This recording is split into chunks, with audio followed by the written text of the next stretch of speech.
What is going on, everybody? Frank here. Nas is with me yet again. We're making some small changes to the pod. I'm hoping to entice Nas to be a more permanent part of the podcast, but he certainly will be in the rotation. Jack is just going through the daddy duties of having a 4-month-old. So certainly feel him there. Nas, how are we feeling, my man? Feel pretty good, Bears victory Tuesday. Let's go. Nas, I mean, we're gonna take a full deep dive because I feel like probably every Bears fan to some capacity just has this like weird tug of war of like it's always. I know we may, not on the outset say so, but it's always good to win. We want our favorite teams to fucking win, right? Like that's what we're rooting for. But my God, yesterday's game was, if the Patriots and Giants didn't play the day before, I mean, I would say it's the worst game of football I've seen in quite some time, but they were just back to back. Nas, what were just some overall impressions? Like, I don't know, where do you even start? It was such a bad game. I want to start with the defense because they did look really good. That was easily the fastest that they've played. I think the Josh Dobbs being on the team for only a month has started to kind of catch up with that team. And you could tell that their offensive playbook was limited, and the Bears knew what to look for. They knew what cues they were signaling, and they played really well. They played fast, and they were pursuing the ball. Man, that felt like a classic Bears defense in terms of performance. And then offensively, I mean, it's more of the same. It's questionable calls, and then Justin holding the ball too long. The 3 screen passes in a row on one drive on like a crucial drive of the game was dumbfounding. And I know Justin has the option to check to those at the line. And if he likes what he sees, he'll take it. But boy, it was tough to watch. If I'm going to be honest, if I knew that I wasn't going to record with you today, I probably would not have watched that game all the way through. I probably would have threw some NBA on to lighten my mood. But I was like, well, I do want to talk about this, and I don't want to miss some sneaky play where Frank thinks Justin played so well or did something so amazing that I missed. So I wanted to make sure I saw the whole devastation before we started talking today. Yeah, no, good on you, Nas. You did good because I was, even though I knew I was recording as well, I was very close to just shutting the game off. It was dreadful. But sticking with the defensive side of things, you were right, and you actually you made a comment that I'm going to steal. We were texting. You were like, I don't know if Josh Dobbs is just like, well, what did you say? Like, what was the word that you used? It was really good. I don't know if he's anticipating everything. Like he's giving away his hand essentially, and that's why the Bears are telegraphing was the word. I don't know if he's telegraphing what he's doing or the Bears just look fast or a little bit of both. And I didn't think of it then, but as you were saying, let's start with the defense. That's the first thing that came to my mind. And to be honest with you, Nas, that's it almost doesn't matter to me which one it was, because if they were just fucking flying around and they were doing their thing, by all means, good on them. But if he was telegraphing things and they were being coached to do that, that's a good sign too, because last year, if you would have told me Flus had his defense ready for a telegraph pass, I would have fucking laughed at you. Like a singular pass, let alone a whole game where they just were flying around the field. Truly. So yeah, I mean, either way, a very good game plan by Flus. He called it very well, which I'll get into the offense a little bit. I think we'll sort of nitpick as we go, but I sort of still have problems with things. Offensively, dude, it's the epitome of my problem since Luke Getsy has gotten here. And I think people sometimes take it as me absolving Justin from any fault. And I hope I don't ever come across that way. I mean, people can listen to last season where me and Jack really dissect where we thought Justin did wrong and where we thought the coaches did wrong. And I still feel this way. Again, not to absolve Justin from anything. Those 2 fumbles were atrocious. They were unacceptable. That's the performances like last night. Regardless of how much you splice the blame, he will not. If that continues, he won't be the quarterback next year. It won't matter. He can't play that way. But to your point, these screen passes, not only 3 in a row, but the third one in a row was a trips right. And I knew, again, I'm not football savant just coming in and scripting plays and knowing always what I'm looking at on all 22. But if me, the regular Joe Schmo, sitting on my couch with the fucking 17-month-old on my lap and a 4-year-old this Saturday, can see that this is coming, there's no way that one of the best defensive coordinators in the league doesn't see it. Like, it is absurd. And not only that, though, Nas, it's not just the predictability of what was happening. What clicked in my brain was, and I want to actually go back and look at how much in the games where he got very screen pass heavy with his play calling, what the percentage of blitzes were against Justin Fields, or even Bajan if it was him in the game, because it clicked with me, like, is this his only answer to blitzes? Because it can be every now and then, but it seems like it's his only one. And I mean, just to finish the point, it's like that's been my issue. Justin has his faults. I will always point them out. I will always talk about where he needs to be better. And even some of those places where, even if it was incremental, where I have seen him get a little bit better. Because like one of those things is last week and this week, he held the ball a little bit too much this against the Vikings, but against the Lions, things were on time. Things were like, man, is this like Bajan with an arm now? Because this looks all right. Like and there was a little bit of that, especially in the first half of this week's of the Vikings game. But yeah, it's like with all the faults that he has, you still see the talent, but it's like couple that with just some common sense play calling, and we may have something. And you know what, Nas?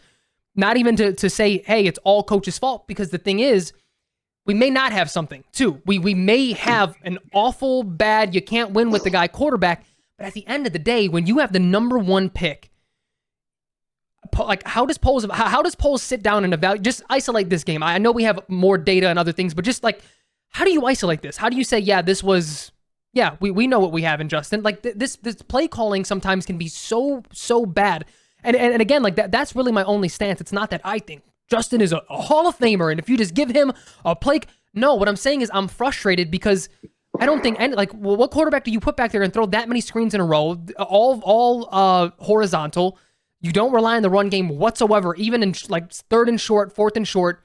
There's a lack of consistency of when you want to be aggressive and when you want to be conservative. There doesn't seem to be like a philosophy behind this thing. It's so the coaching staff, especially offensively, defensively is a little up and down, but their ups are high. But like, it's just, I know it was like word salad there, but it's frustrating to watch. Yeah, you and I were texting about this a little bit today. Like, what is going through the heads of the offensive coaching staff where they're feeling like this is what we are limited to? Like, these are our only options. And we like to shit on this coaching staff because they clearly, especially the offensive side of the ball, they're overmatched every game. The whatever they're doing to prepare for the week isn't working, and we're not sure they even know what they're looking at, but they're seeing something in practice now for 20 months that they've had Justin with them. They're seeing something at practice that has led them to believe he can't play a certain way. So as much as I want to crap on them, like, this is on Justin. I have even distribution here. Like, I'm kind of over taking it easy on Justin. He's had 3 years to prove that he can absorb information and apply it, and knows where his checks are and knows what the defense is giving him. I'm having a tough time continuing to blame the coaching staff. Yeah, they're with him every day. Like, they had a full training camp. He was healthy all of training camp, and they still showed, that's what they showed offensively in terms of a very limited offensive playbook. And so I'm trying to isolate just this week because he did play well against the Lions. Mm-hmm. I think the Lions are showing that their back end is very susceptible. And I'm kind of at a loss with Justin to see how poor he played last night, and then the 2 fumbles at the end. It's like, how lucky did we get that we just happen to be playing a team that has their 4th quarterback on the year? Like, yeah, if we're playing anybody else, we're losing that game. It's that simple. Yeah. And I think, forget even the distribution of blame, because again, he did not have a good, no matter how you slice it, he didn't have a good game. The two fumbles were a killer. He was lucky he even had a chance to make the big throw in the end towards DJ Moore because the defense just played outstanding. The only and we texted this as well, but I'm not mad at what you're saying. I think there's layers to it though. I think the only problem with the question of like what are they seeing or what is Luke Getsy seeing that he feels the need that he's limited to this. He has to be solid or good or okay at his job to even like for me to give him the benefit of the doubt of like, well, because I do think there's times where he's just inept or just so stuck in his ways that it doesn't matter. I mean, because again, going back to what he said, like, oh, it really didn't matter if Bajan or Fields is in. We're going to do what we do. And it's like, come on, man. Like, there's no way. So, but you're not completely wrong, though, which sort of leads me to, okay, you did have him for 20 months in practices and things. You couldn't develop any of that because the common sense answer is what they see in Justin is that he holds the ball too long. Again, I don't want to get into the weeds of it. He can't read defense. I saw him go through reads multiple times against the Lions and the Vikings. I don't think it's that he can't read the defense. I think it can be a little slow sometimes, but he knows what he's seeing. It's just not always clicking all that fast. It's not like versus like Mitch. I legitimately on all 22 was like, you can't read a defense whatsoever. But so they know he holds the ball too long. So the only answer after you've had this against aggressive teams for the last 2 years is all horizontal. Again, not absolving Justin. You have to get better with getting the ball out on time against these blitzing teams. But the fact that the coaching staff still had that time and you couldn't develop anything, so we're just, okay, it's just all screen passes. It's like, that's to your point, I think that's sort of the 50-50 split there then. It's like Justin has to also develop. There's things you do on your own, but it's also on a coaching staff to say, here's where your downfall is. We can do so much to hide it on a weekly basis as you continue to get better at it. But the fact that, I mean, that just can't be. Because there were certain times, Nas, where you knew the blitz was coming. Everyone did. Again, I'm not acting like I'm a genius. They were coming up to the line of scrimmage. It was 3rd and 7, 3rd and 4, 3rd and 5. We knew it. They knew it. Everyone knew it. And it was like, roll the pocket here. If we know they're overloading one side, roll them out the other way. Shorten the field really quick. Let them like do. And even if it doesn't work, just giving defenses different looks sometimes can set you up for something later in the game off of that same look, different direction, different play, whatever. Like that's my problem with Getsy in general. Like I was sort of thinking. It was actually the Lions game. And I was like, when is the last time, it may have just been the Nagy era, but when is the last time we saw a Bears wide receiver run, any sort of, what is the, like the pump fake route? I'm blanking on what it's called, but it's like, the stop and go. Stop and go. When have we, like, Getsy doesn't call anything to set anything else up. It's all, we see the formation and we know exactly what's going to happen. And that's a bad thing. Yeah, it's very gimmicky. It's not like, especially, and like we're looking at that opening drive, man, that looked really clean because it was scripted. Yep. And they moved the ball pretty well and almost got points out of it. And then after that, Getsy can't adjust or adapt to what's happening in the game. Unlike when you watch Philadelphia, they can go in with a game plan and they could shit the bed and be completely unprepared. And then they make the adjustments and try to get it to the fourth quarter. So it's close. And then, all right, we have a shot. Like how many times has Philly done that this year? You know, it just feels like there's no malleability in the coaching staff. Like, this is what we're getting. This is what we're doing. And it's, check to this. If this happens, this is your cue for that. It's like, I don't know, man.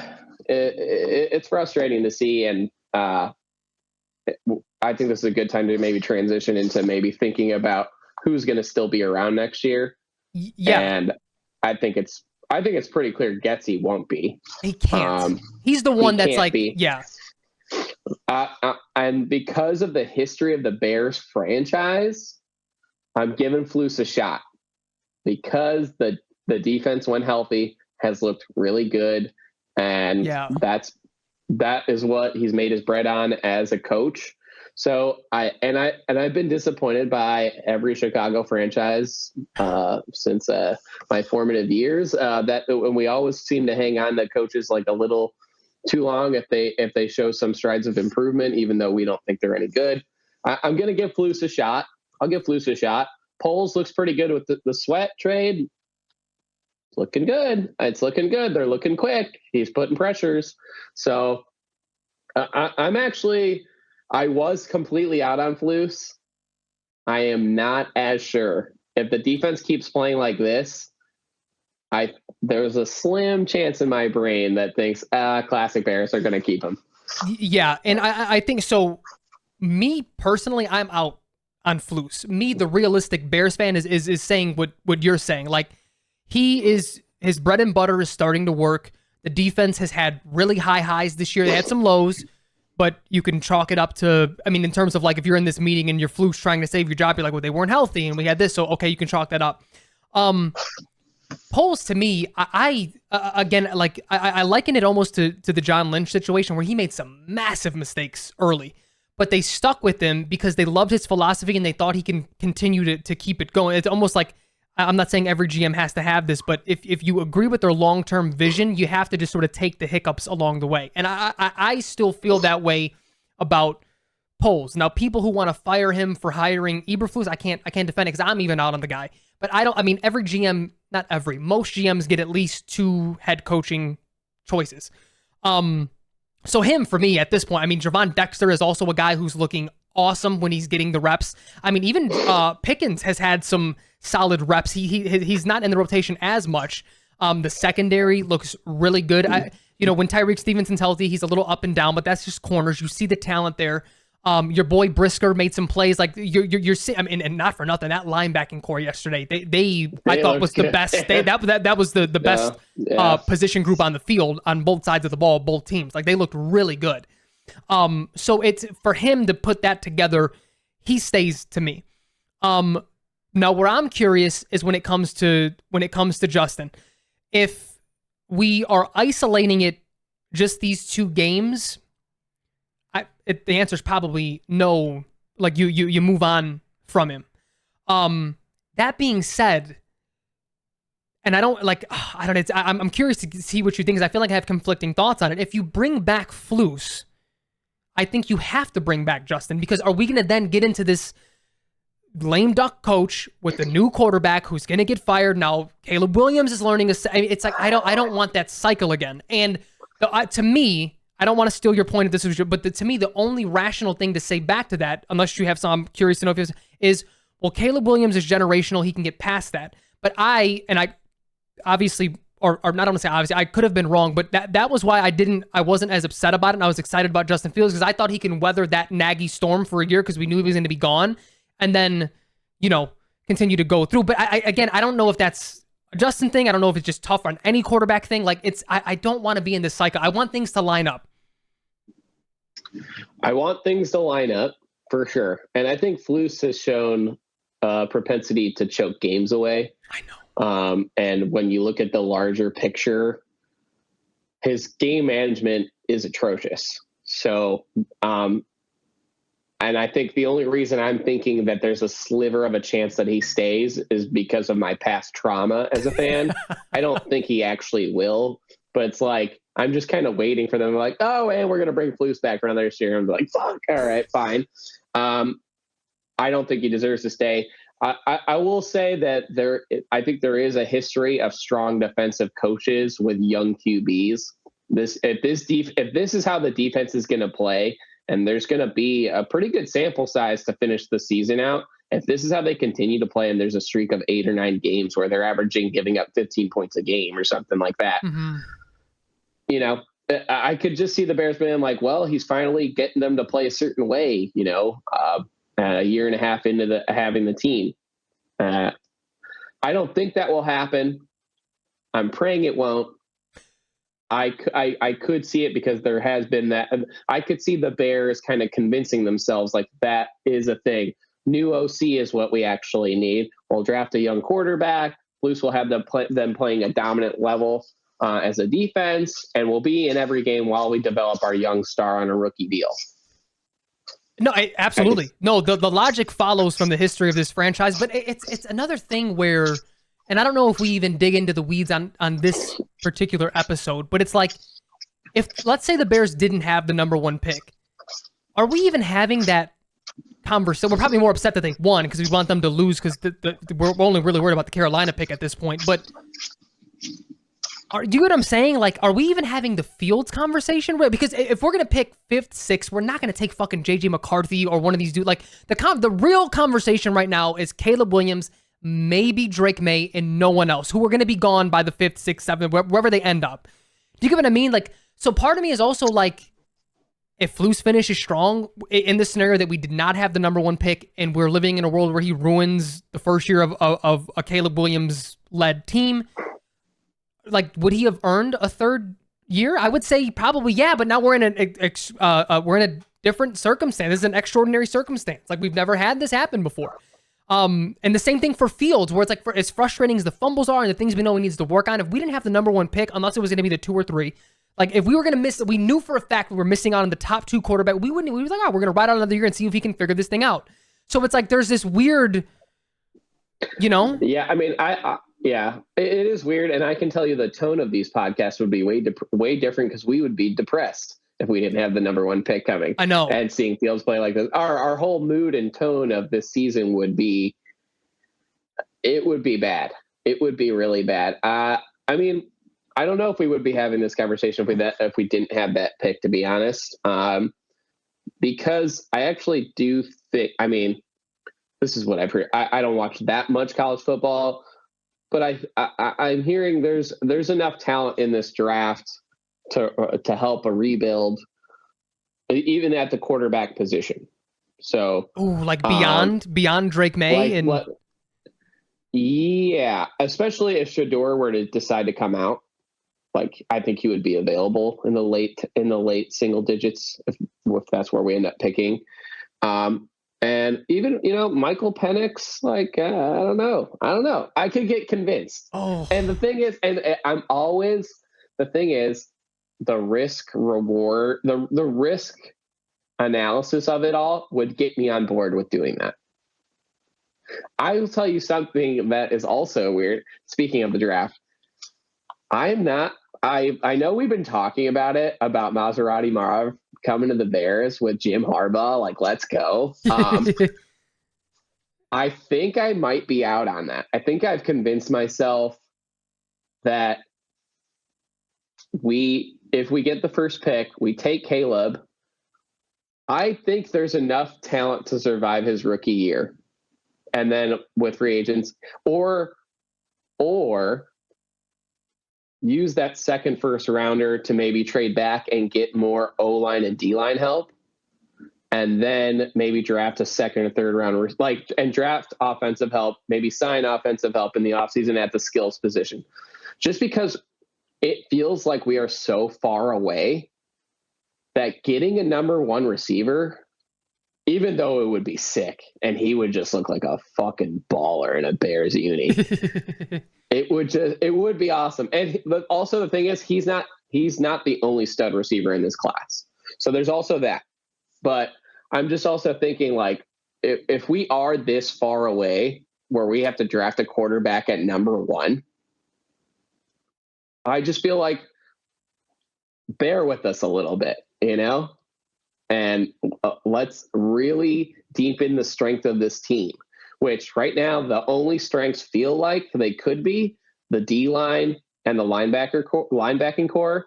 And I think it's time to make the O-line, which I actually think is progressing well. That's what I was just going to say. And we build the strength on strength and get those and dominate the trenches, i.e. the Niners, the Eagles, like that mentality. Yep. While we have Caleb, because if Caleb's protected, unlike Justin, he is willing to unleash it, and he can throw people open. Like, how many times last night when it wasn't a screen pass and Justin had to sit in the back pocket, he had a clean pocket a few times and just would not let it go. And I refuse to believe in those 5 or 6 second dropbacks that nobody was open. Well, and that's what I was just gonna say. I have no opinion because I didn't get a chance to watch any of the All-22 film, but you could very well be right. So there's certainly no pushback from me. But here's my problem though, Naz. Where do I want to even start? Because what you're talking about, I don't think Justin was ever particularly great at throwing people open, but he certainly was never scared of tight window throws early in his career. That to me is this Flus, Luke Getsy, that has been coached into him, or that trait was coached out of him. I don't know how you would like to word it. So that's what also scares me about keeping people in place, is that I know what I saw his rookie year when it was the least amount of NFL coaching that he had, and you were just like, holy shit, like this is better than the college film that I even saw. Like it wasn't consistent, but the flashes were like, my God, like if he can put this thing together, it can happen. But here's the thing though, that leads to, I think helps your point. I really, and maybe it's a little bit of Bears homerism, I don't think the talent is all that, for Super Bowl, sure. Playoffs, I don't think they're all that far off. I mean, you look at the offensive line, they're missing a center badly. Lucas Patrick is bad. Braxton Jones. Awful. It's bad. Braxton Jones, very good. I don't know, not great, but consistent. I mean, you have that. You have a 7th round or whatever, 6th round, whatever he was, manning that. That's insane value, or 5th, whatever. Tevin Jenkins, if he can stay healthy, he's one of the best guards in the league. Center is dead. We need a new one. Nate Davis, when healthy, had started to look really good. And then Darnell Wright is a fucking rock out there. I mean, dude, that trench is a beast. It's on the come up, man. It's on the come up. Now you need a center. You probably want a 3rd or 4th round swing guard, swing tackle type of thing. You need depth, absolutely. But I think defensively, you're definitely missing one defensive tackle and probably one defensive end, because I like what I see about Gervon Dexter. I don't know if Pickens can be, it feels more rotational at this point. You're probably missing that 3 tech, and you put Dexter on the opposite of him, next to him. Like, but he played 3 tech pretty fucking well when he gets there. I mean, so like, I feel like there's talent where you look at some of these Coward Ice plays, we should have lost yesterday. Nas, like they almost won out of spite. I mean, it was, but then you think of the Lions game that was blown. I mean, they're so inept sometimes that I think if someone was trying to lose a game, outside of like literally having the center handed off to the nose tackle, like it would be fucking hard to do. Some of these, like going back to last year as well, with some of these, you think of the Dolphins game where they give up the special teams touchdown. Like last year didn't matter at all. In all, it was like great, we got the first pick, but like what you said, this trend of Flus losing games, it's compounded with the fact that when have you ever been like, man, Flus really provided the upper hand this game? You know what I mean? Like if it evened out, you can say you live with it. Like I'm sort of thinking of like, Dan Campbell likes to get a little fucking frisky every now and then, does a fake punt and he owns it and says, I lost, that was my bad. But then there's times where it's like, that fucking worked, that being aggressive. So it's going to bite you sometimes, but it also works. We don't get the opposite end of that. We don't get the double-edged sword. We get one edge of a fucking sword, and it's that Flus loses ball games. Yeah, I don't remember where I heard this. It might have been McShay on like a recent podcast where he goes, what's like the percentage or success rate on a prevent defense late to maintain a lead? Like, what the actual fuck? Josh Dobbs is having a god-awful game. And he's actually not the reason. We're the reason. We confused him. We got hands on balls. We are pressuring him. We're playing great. And then it's like, and then all of a sudden, when it's actually time to win the game, we let up a touchdown again. Like, how many times do we have to go through this? Just keep your foot on the throat of these teams, man. Yeah. It's not worth it. No, it's not. And that's my problem, was what you said is 100% correct when you were like, well, he has more of a sample size to prove if they only give up 13 points a game, 14 points a game, 15 points a game. Hey, I got to do it. But the thing is like, let's just say that is the kid. Let's say that that's what the identity is going to be, and they're going to have an elite defense. I have issues, and this is what I was talking about. This is why I still even had issues with it, is because not only what we're talking about developing and him losing games and being conservative when it matters the most, and all of that comes with it. When is the last time elite defenses have carried over? We saw it in 2018 with the Bears. They were still good defenses, but it wasn't enough to make up for what was wrong. Like that's my problem, is you can't keep him because he's a good defensive coordinator. That doesn't win in today's NFL and forward. Because the other thing, I totally agree with you. I'm just hoping that the McCaskies don't get it in their head that let's just he's got 2 years left on the deal. Look how he played. Like, it's ultimately our decision. Like, I just don't want anyone to step in from above and be like, hey, we're gonna keep him. And so here's the thing. That's why. So I mean, we don't know what Kevin Warren's thinking, but he's the wild card. And in the event that he's thinking like we're thinking of, like, hey, you did good, you developed some guys, but we got to get someone else in here that's modern NFL. If he's thinking that and someone above him steps in, we have to have faith that he has a backbone and says, I resign from my position immediately. You brought me in to be the football guy, and if that's not going to be the case, I can't do this. 100%. And to be honest with you, if Poles wants to get rid of him, if Warren says, I'm keeping Poles, and you know what, Poles, this is your guy, you make the choice, or he just says, and then he gets overwritten by the McCaskies as well. This is why I was very excited about the Poles signing, was because he had leverage. He was going to fly to Minnesota the very next day or a couple days after to talk to them about their open GM position, and he made demands to George that were met because he didn't leave. He wound up signing. So to me, when you have that sort of leverage, when times like this, that matters in times like this. So I'm hoping that all still means something in this, because you can't keep the guy, even if that's what success is and it's what it looks like. It's just not. Yeah. But the other end of that though, Nas, is the other thing that you said was, yeah, maybe they say we keep him and it's just the OC. Okay, let's say they find a really fucking good OC. He's gonna leave in a year. What do we do after that? We have to have faith that he hired a good quarterbacks coach that can do what he did. It's just, I guess what I'm saying is that scenario just isn't sustainable no matter how we slice it. We had that's why I'm so out on him. It's insane to a point where, and this is why I asked you via text, I think a couple days ago, where I'm at with Justin Fields is I think it has to be a collaboration in the event that Flus is gone between Poles and the next head coach. Because if Harbaugh comes in and says, I saw what the last coaching staff did with him, and it's, he has his faults and I can clean that up, but we need him because we have this number one pick is too worthy. I can win with him. You absolutely let him do that, or whatever. If it's Ben Johnson, if it's especially if it's a defensive coach, I don't give a fuck what they have to say. You move on, or you do what you think is best. Right. But like that's sort of where I'm at with it. Again, I think the conversation would drastically change because Justin yesterday was bad, absolutely bad. But the 3 games before that, before he got hurt, well, and that game was bad too before he got hurt. But there were some encouraging things that, again, if we didn't have the number 1 pick, even if we had to squint and say, oh, maybe he gets it together, I don't know how. I don't even know what the conversations would look like outside of still saying I'm disappointed in the fumbles. That's unacceptable. Because again, the on-time throws and the things that you can clearly see he took from watching Bajan in the offense flow well, there were some positives here. It's not all. It hasn't been all negative. It's definitely not all negative, and I don't want to sound like I'm not a fan of Justin. I think with the right scheme and the right coach, Justin could be actually pretty successful. And I've seen enough.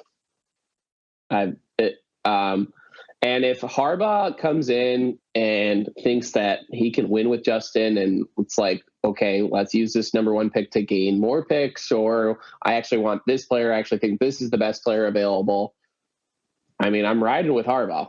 If that's right. If it happens to be him who says that, I'm riding with him. If it's anybody else that takes this, I'm saying no. Even Ben Johnson? 100%. Ben Johnson's got actually something to prove to me as well, because he has his offensive game plan. The last 2 games that he has coached have been awful, and it's not his fault. I think a lot of coaches go through this where they kind of believe what they've done for a player, that they've almost convinced themselves because they are such a good coach that player is actually better than they thought. I see. Yeah. Kind of like he has transformed Goff into a player that is very good, and he has tricked himself because of the great coaching that he's done, that Jared Goff is borderline elite. And he's well, I got all these toys and we got to get him the ball and we're going to do this and we're going to disguise this, and defenses aren't going to know what to do. And Jared can handle all of that. And that is not the truth. The same way Brian Daboll fooled himself with Daniel Jones. It's see what I did this first year? We kept him under control. We kept him on schedule. We got 2 of the playoffs. Watch what I do this year. And it completely fell apart, because what he got out of Daniel Jones and what Ben Johnson has gotten out of Jared Goff, there is a definitive ceiling on those players, and you can't confuse what that ceiling is with what you've done for them to reach that ceiling. And so Ben Johnson, I'm not joking. It's Harbaugh, and that's the only person I'm listening to, because that guy wins everywhere he goes. And anybody else who has not proven that to me, hell no. It's 62 turnovers in 33 starts, Frank. That's absurd. Yeah. No, and again, like the thing is, and we're not going to nitpick or go through every one. I'm generally speaking, outside of like the egregious ones that come to the top of my head, like the pick to Aiden Hutchinson, and like there's some that were like picks don't throw me. It's the fumbles, dude. It's like they're unacceptable. You especially because though Nas, it just clicked in my head because I was having a conversation with a coworker. You can tell, like what am I trying to say? Late in the game, when he had a run on that drive where he made the throw to DJ Moore, he tucked it with both hands, and he was like, all right, there's no fucking shot I'm fumbling. Justin, why aren't you doing that every single time? To a point where I had texted you, I said, you know what, I felt this way for quite some time, especially as it pertains to fumbles. His biggest fault, and I think maybe even that makes him hold the ball too long sometimes, is he just doesn't know when to give up. Like, the fumble, I think it was the first fumble that I'm thinking of, he could have slid, but he tried to get 2 more yards. Justin, those 2 yards aren't that important. You're too dynamic of a player to feel like you 100%. Have to fight for those 2 more yards. Like, and again, it's not to absolve anything. That's still on Justin. But how can little old me sitting on the fucking couch notice this on a week-to-week basis, and it's not at least being coached in, because he still plays with this reckless abandon sometimes that we've seen other players start to play that. I mean, we've seen Lamar Jackson take less hits over the years. We've seen Josh Allen be more lit. Like, you're seeing more mobile quarterbacks be a little smarter. So I'm either to believe, which I'm open to either, that Justin is just that stupid right now that he's just like, I can fucking take it all the hits and do everything, or the coaches just aren't. That's not being coached, because we've seen it other places. You get what I'm saying? So I'm not trying to dish blame. I don't know, but it's like that's what made me frustrated on that drive, was like, Justin, I'm seeing you 2-hand tuck it now and slide forward and like try to avoid. Do that every time, dude. You don't need to fight. Yeah. And even to a point where it's like you're stepping back 3 seconds, 4 seconds. You don't stop. You just throw the ball away, roll out and throw the ball away sometimes. Even if it means you missed a read, it's okay. You fucked up. Go to the next play. Get it out of your head. Go to the next play. Like, he doesn't know when to give up on plays. That's like that's his. I think what it all comes down to, the fumbles, the holding the ball and taking sacks. Just know when to give up on a play. That's a seasoned thing. Like, the greats know when to do it. I'm even thinking of like Peyton Manning, where if there was a free rusher, I'm just diving to the floor. I'm taking the sack. We're living for a 2nd and long. Like, it is what it is. I'm going to go back to what you said about not caring about picks. I might be like, I'm not saying you don't care about them at all. Right. I'm saying you look at them with like a certain, like, you're like, well, those are going to happen. If you're pushing the ball down the field, they're going to happen. And like, if we have someone like Andrew Luck, who his rookie year, when they went to the playoffs, his pick rate was higher than Justin's. Justin's pick rate, it actually isn't that high. But it's just more about taking care of the ball and making up for those turnovers. If he had 60 turnovers and 30 something starts, which is what he has, but he had 60 touchdowns passing and 12 rushing, maybe I'm giving him a little bit more grace. But he doesn't have that, and it's not close. So like, I'm all about giving some grace when you're trying to make plays happen, and he's not making up for it in any sort of way. And and he's not learning from his mistakes. I can't deal with someone who's not learning from his mistakes. The fumbling, which is definitely the greater concern of those two things, of the giveaways for sure. Like, he still has the same habits. He has not broken those habits as a rusher, because he isn't that like, even though he's super athletic, he's not that natural of a runner with the ball. And it has caused him to be very loose with it. And it's caused turnovers. And I'm going to be honest, like, I don't think that that's going to get rectified in his career. It might not. I don't see it happening. It's too much of a sample size that shows that he cannot adapt. He has not adapted. That's where I'm at with him. No, I don't hate the take, but it's also there's this weird like, and again I'm not, there's no pushback for me because I agree with you. You could be 100% correct.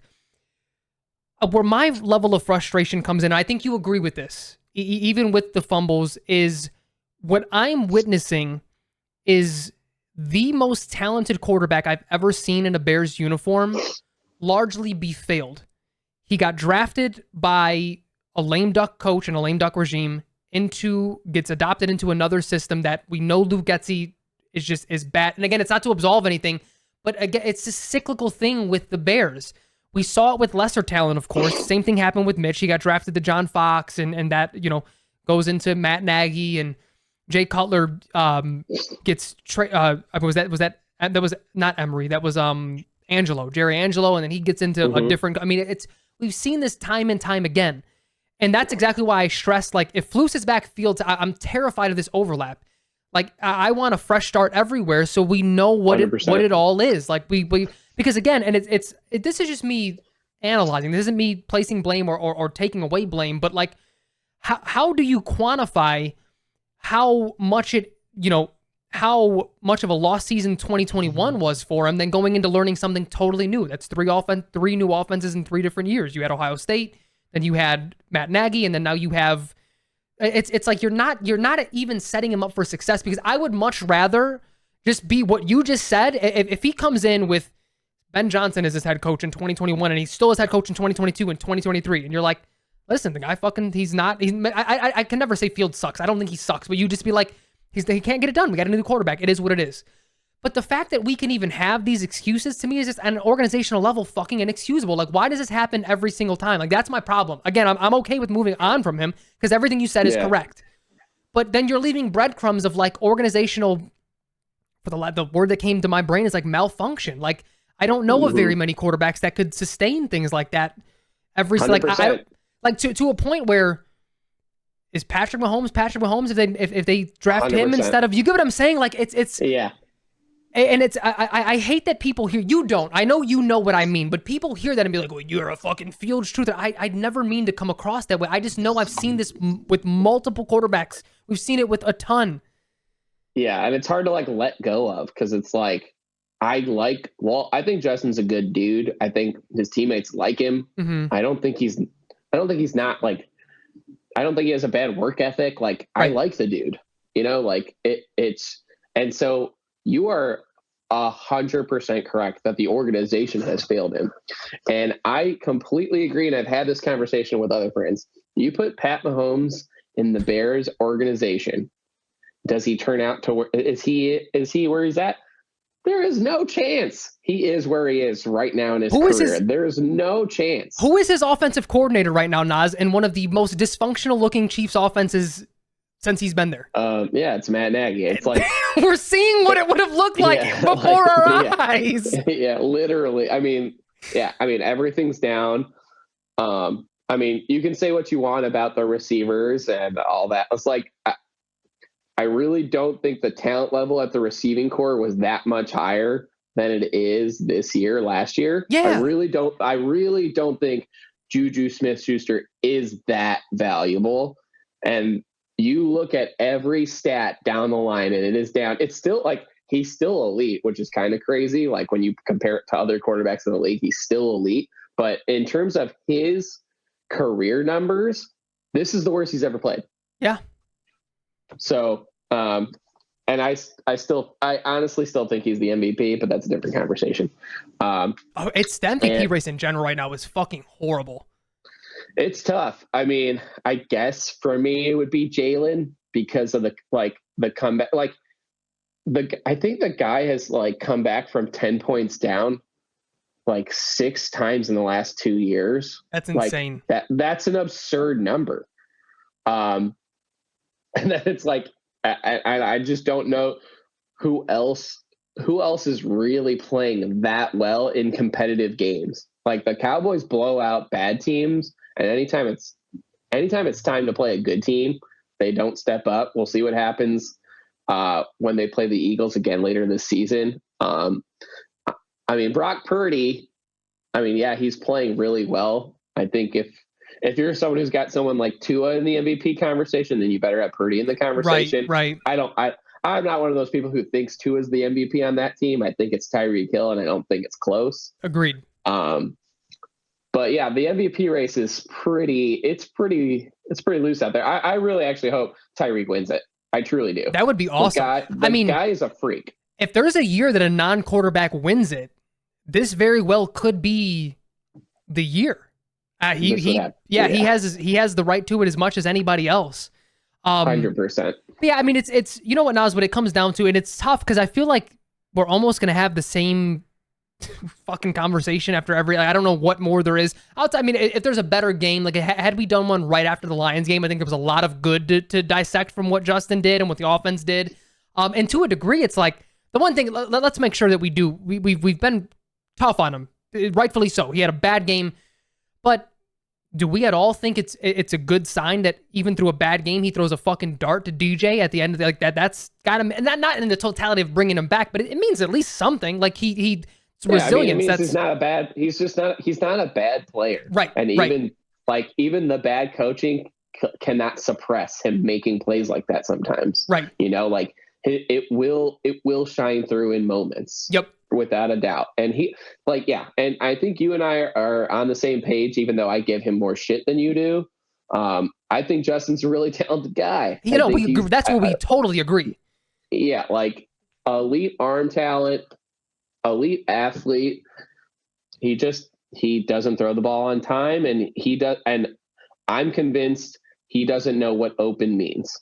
Like in his brain, he can't process. Yeah, that guy's covered, but if I throw it here, he's open. Like I saw Desmond Ridder make a throw over the weekend that I've never seen Justin make. A guy completely covered, and he throws this layered ball right over the hands into Drake London's hands, and I've never seen Justin make that throw. And it was like across the middle of the field. It was a beautiful throw. I'm just like, fucking Desmond Ridder's making these throws. Yeah, and Justin's not. Like it. When I see that, that's kind of what gets me frustrated. I want, if this is his last year here, I need like a 30 for 30 on what all went down. Because I swear, I know you said you've never seen it, but think back to that Pittsburgh game. I forgot who the tight end even was. It was in rookie year.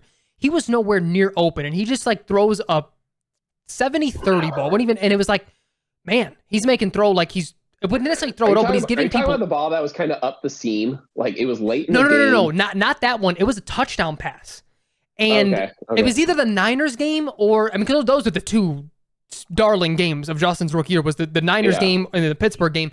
It was to a tight end for a touchdown in the end zone where the tight end was facing Justin. The defensive back or linebacker had his back to him, and he just threw it like right over the defender's helmet, and you were like, "Fuck, that's what we need!" Like. We need someone to just make those throws sometimes and give your guy a chance.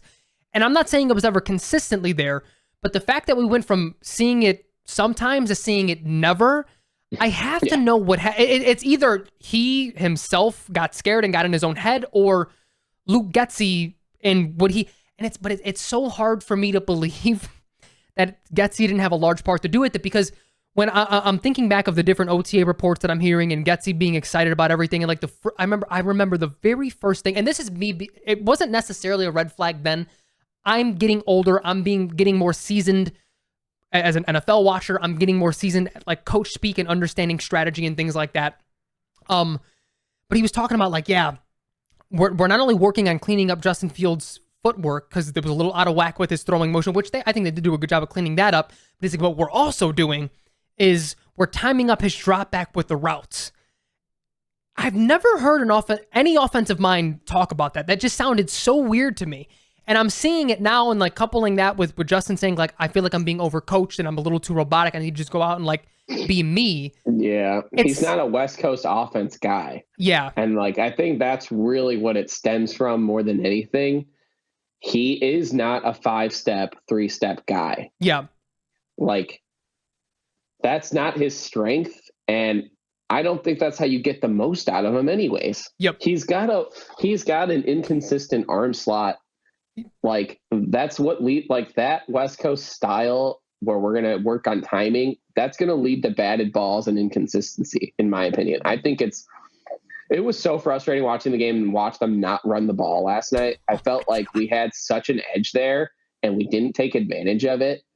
And I really think this guy's got to be under center and we need to create separation in that back end because he's a guy who he cannot see it because he cannot see a player that's going to be open.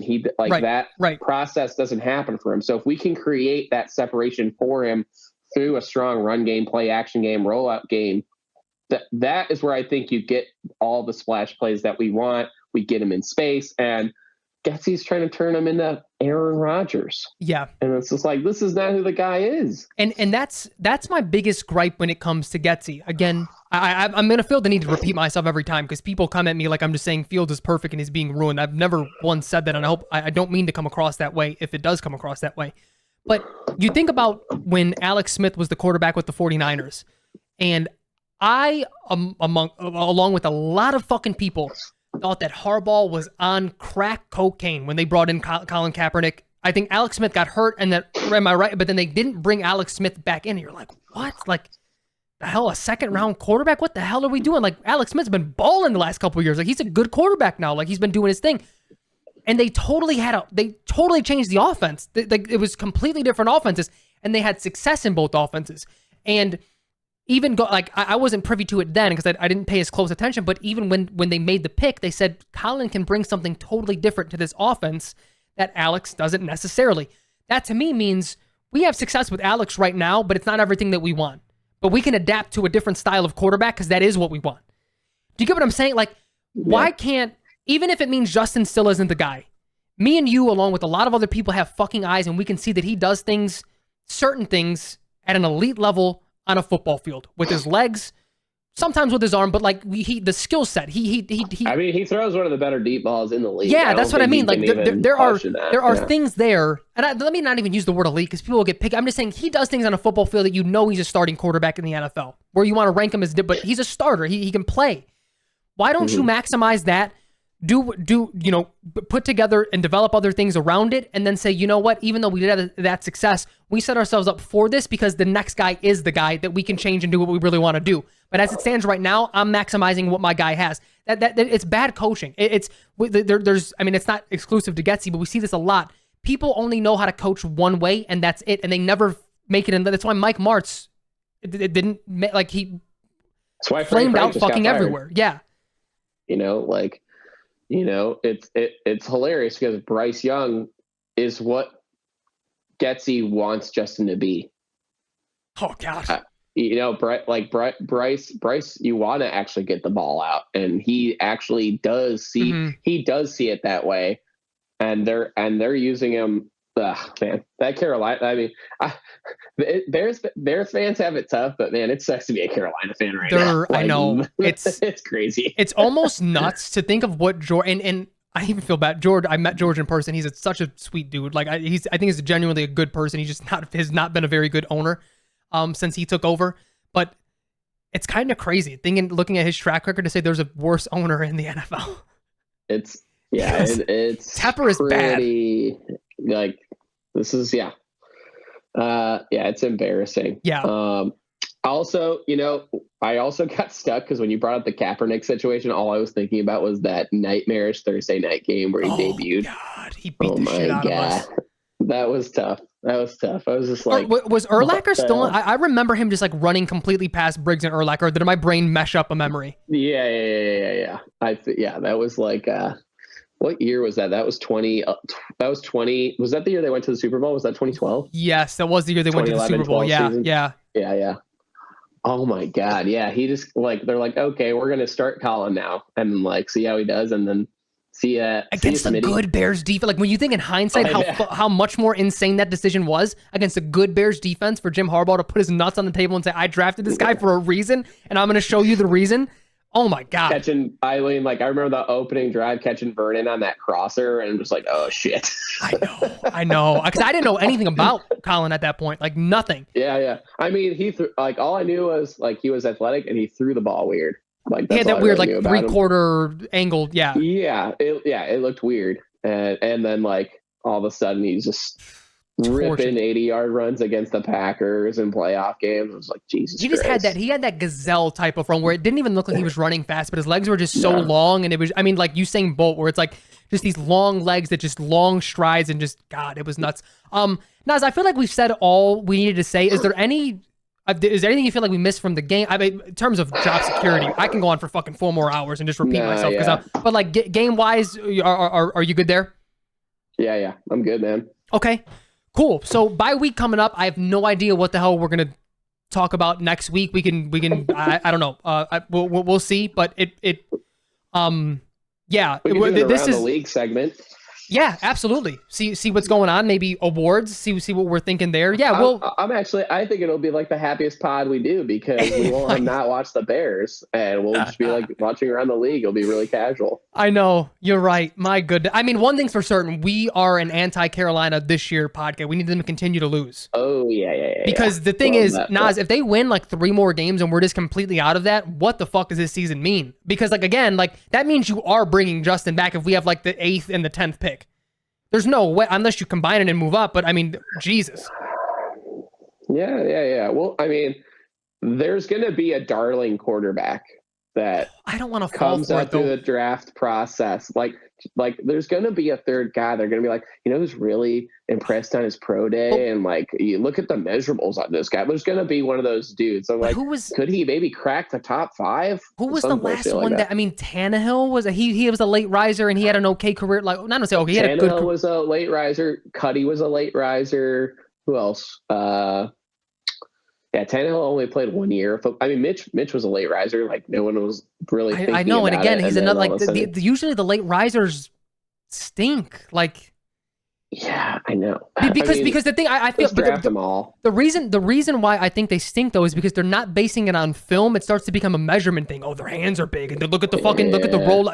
Zach Wilson was a late riser. Look at the fucking rollout, 60-yard. Who cares, man? Watch his film. Like watch the guy. It's. So I don't want to fall for. I don't want to be in that. But I want to be in the position where we have the number 1. We can make a definitive decision there and go from it. So that's what we're rooting for. So Naz, appreciate you. I hope you can continue to fill in because I don't want to do any solos. And for everyone else, like listeners' purposes, the plan right now is for me and Jack when Bears do play, we'll do immediate reaction pods. And Naz, you're welcome to join if you'd like to as well on Sundays, Tuesdays, which will release on Wednesdays. Me and Naz, as long as Naz has time for it, we'll do what we did now and just fucking vent for an hour or 45 minutes to an hour about why we hate this team. Weekly therapy session. I know. My goodness. So thank y'all for listening. Thank y'all for watching. As always, we are on YouTube. We're on Apple Podcasts, Spotify, literally everywhere you can find a podcast. If we are not there, you let me know. I can get it up there with the RSS feed. It's a couple clicks away. Like, share, subscribe. We appreciate y'all, and we will see y'all next week. Later, Naz. Later, everybody. See ya.